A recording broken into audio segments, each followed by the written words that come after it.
Saya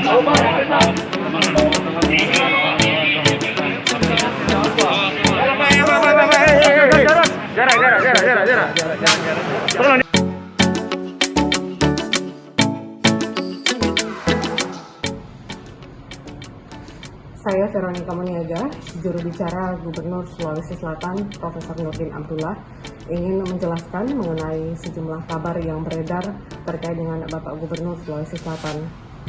Jadi, Bapak Gubernur Sulsel sejauh ini tidak terlibat yang namanya proses atau operasi tangkap tangan, melainkan dijemput secara baik di rumah jabatan gubernur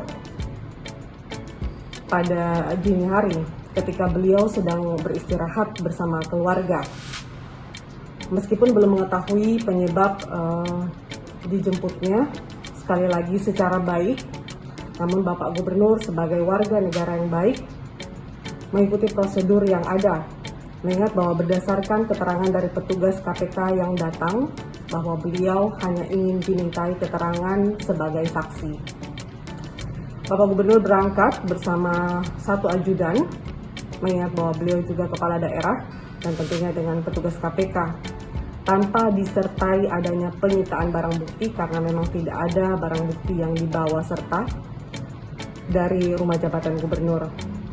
Mari kita sama-sama menunggu dan menghormati proses yang berjalan saat ini.